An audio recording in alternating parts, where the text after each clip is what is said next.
All right, everybody, and we're back at it again with the duo queue. I mean, honestly, okay, I need you guys to answer. Whoever watches this, please answer me. Is it just me, or is anybody else encountering this? Because this is happening way too often.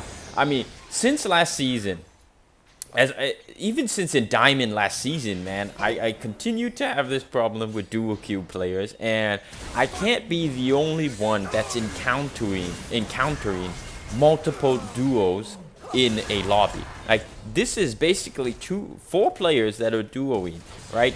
It's probably separate players, but the fact that I get into a lobby where it's two players duoing and two players duoing, it's happening too often, man. It's happening way too often. I can't, it just can't be me, right? Please let me know. Like, if anybody else is encountering this, please let me know, because I can't be targeted. I can't be targeted by Riot, right? Like, they can't be targeting me. I'm not even a famous YouTuber yet. No, but all jokes aside, man, it's Duo Q is back at it again, man. Duo Q boosters season 11. It started early, huh? This season, it started super early this season. But playing some Khazix, absolutely love Khazix right now. Definitely still gonna be spamming him on climbing. But as of right here, this was a big mistake I did. So I think if anybody really moving forward as a jungler is like, if you're already late for an objective, I feel like the best option you can do is just rotate and go for the other objective. I feel like ultimately that would be the best play you can do, because as you can see, I tried to contest Mountain Drake.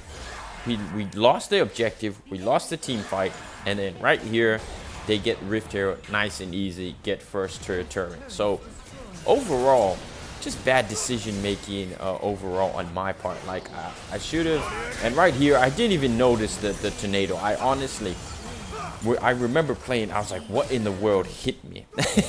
But this game right here, we actually did go for Serpent's Fang first item, mainly because of the shields that the enemy team had. And we pick up, of course, the anti-heal, the Kempuck Chainsaw. Absolutely love this item. This item is very nice, very good as well.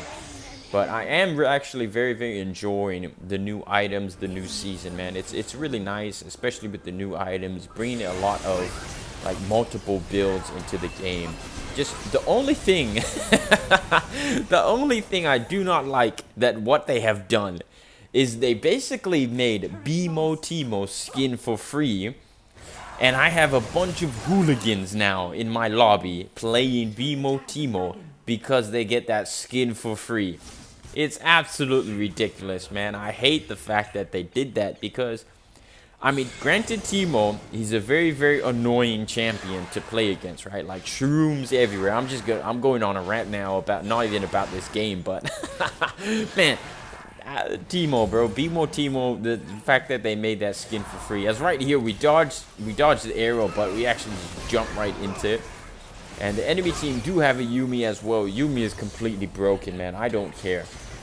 Yuumi, Soraka, supports are still broken, especially like enchanter supports like Karma, Seraphine, these champions. But honestly, I think that ADCs are more broken than anybody right now, because the damage that these ADCs are doing are absolutely just, I've never done any type of damage as a fed Khazix.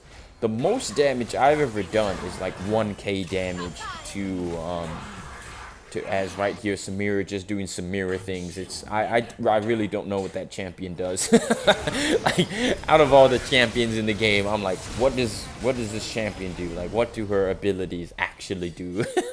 I have no knowledge of Samira at all. She's been in the game for months now as well. Another champion is Neela. Like, whenever I go against Neela jungle, I'm like, okay, is this champ just completely broken?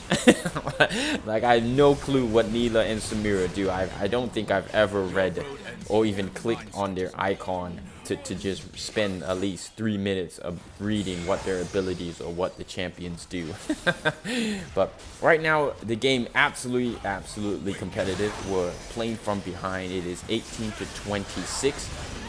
Just trying to do our best and try to optimize our build as much as we can to try and win the game. So we actually did go for the Serpent's Fang, and of course, going up against the Samira, I'm very confident. When I go up against these type of champions, I'm always confident that we can win, even though if we're playing from behind.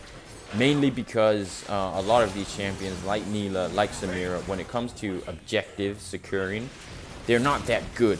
So I think if as a Khazix player, or if you're playing someone like Lee Sin and you're behind like this, you just have to keep playing and try your best, you know, to scale and get your items. And then once it comes to objectives, like just look to secure those objectives. As right here was kind of like a turning point for us. So Darius playing very aggressive because he was very strong in the early game to mid game. So right here he kind of overestimated his power. sounding like Anakin Skywalker right there. But as you can see, we pick up Darius, we reset, and we go for the Baron Nash. And as you can see, I just rush it because I'm confident that we can get it, because on their side they have Samira. Pick up a nice easy double kill right here, and there was kind of, like I said, right, we picked up the Darius, and that was kind of a turning point for us. And this BMO Teemo trying to go insane. I mean, this Teemo was feeding all game long. Absolutely ridiculous, man. These duo queue players, bro. I mean, the thing is, like, if you're dual queuing, why in the world are you not communicating to each other, right? Like, you should at least talk to each other, right? Like, be in, you know, the voice comms. At least have voice comms, right? Like, if you're just dual queuing together and you're not trying to win, or, you know, communicate, or giving the best chance to win, then don't dual queue, man. I guess, man, like, honestly, if for these dual queue players, you will never hear the end of me. I absolutely despise them. So right here, I'm just trying to get vision. You know, no one on my team wants to get vision, so I try to do it. And of course, I run into the enemy team right here. Ash uses ultimate onto me. We do pop the stasis, but I guess the enemy team invests so much in just trying to kill me that Yone gets a really good ultimate. He's full health. Ziri right now is just staying in the back line, spamming her abilities, and we do manage to pick up the kills nice and easy right here.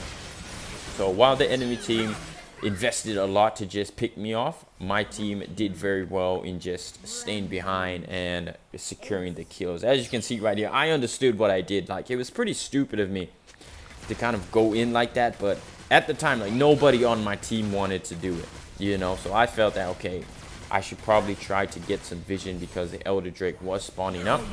And right here, we do manage to end the game nice and easy, man. Absolutely carrying these dual queue players. Early game went absolutely horrible, but like I said, right, when I go up against champions like this, I'm just very confident that when it gets to the mid to late game, you know, we can definitely win, just because I can secure these objectives much easier than the enemy team. As we pick up a win nice and easy. Khazix, Mecha Khazix. I believe we are Emerald 1 right now. Yes, Emerald 1. Slowly climbing into Diamond, just little by little, as the Ziri picks up the MVP. I was actually shocked I didn't get MVP because I felt like I did pretty well throughout the entire game. 17k damage. My rune damage wasn't too well this game. It was a very hard game as well, but Empowered Attack did 1.5k damage. I hope you all enjoyed. Peace.